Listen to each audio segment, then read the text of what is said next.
25 de janeiro de 2019. No início da tarde daquela sexta-feira, começaram a ser divulgadas as primeiras informações do rompimento de uma barragem da mineradora Vale, em Brumadinho, região metropolitana de Belo Horizonte. Olá, boa tarde aos amigos de todo o Brasil. O plantão da Record informa que, neste momento, homens do Corpo de Bombeiros trabalham para resgatar possíveis vítimas do rompimento de uma barragem na cidade de Brumadinho, na região metropolitana de Belo Horizonte.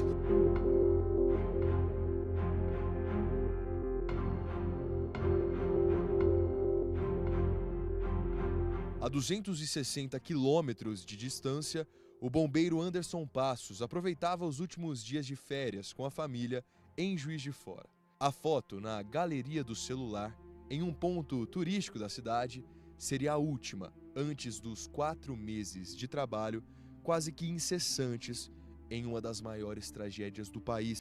Exatamente naquele momento acontecia o rompimento.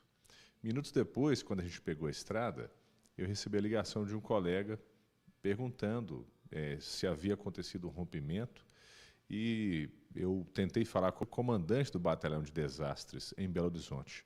E ele me confirmou que havia acontecido, mas ainda não havia dimensão da tragédia. Na época, o militar comandava a Companhia dos Bombeiros em Uberaba. 6 dias após o rompimento da barragem, o tenente-coronel chegou a Brumadinho com a missão de coordenar mais de 500 militares que trabalharam na operação de resgate das vítimas.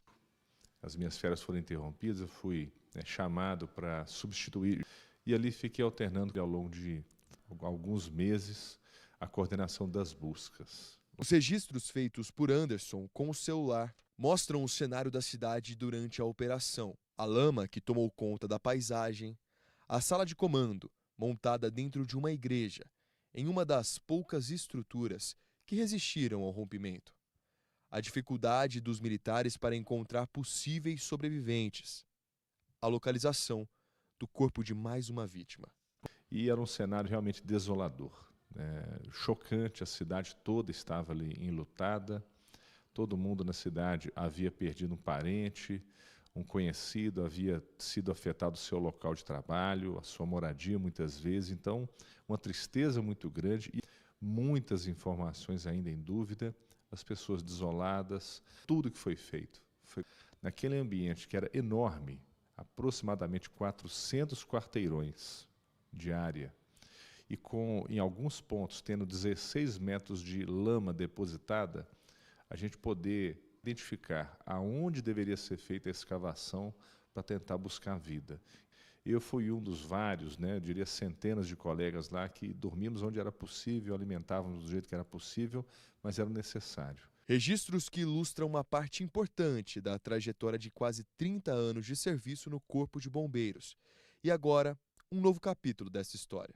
Junto com a jornalista Luciana Queirati, em Brumadinho 272, Anderson relata o que viu como comandante dos bombeiros durante a operação. O livro ele foi escrito a 4 mãos e, aos poucos, nós fomos incorporando ali as visões das pessoas que estavam sendo entrevistadas.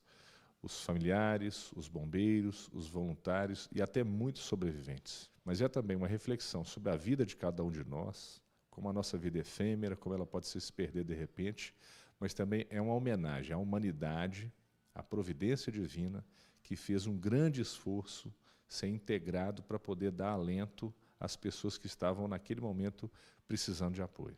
Então esse livro traz 39 capítulos, que são 39 histórias que se entrelaçam com seus personagens, tentando dimensionar as desumanidades e as humanidades que acontecem num ambiente como esse de tragédia. São muitos os sentimentos e os números desta tragédia.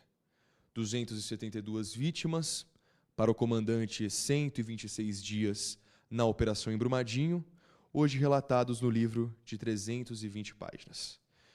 As imagens do momento do rompimento da barragem, o comandante me contou que já assistiu mais de 100 vezes.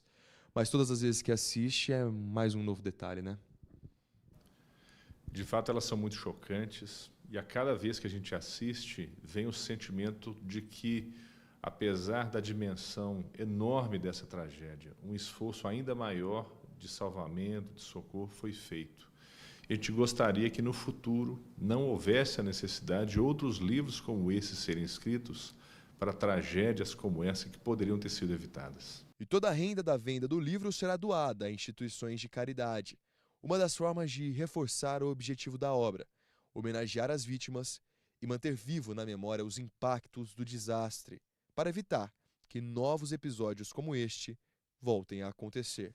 A gente espera que esse livro seja, ainda que modesta, uma justa e sincera homenagem à memória dessas vítimas. E também que possa influenciar e trazer reflexões para que as pessoas lancem um pouco mais de luz sobre as formas de conduzir atividades como essa, a mineração, por exemplo, de uma forma mais humanizada. E, quem sabe, a gente não volte a ter esse tipo de ocorrência, para que a gente não precise ter livros como esse registrando tragédias.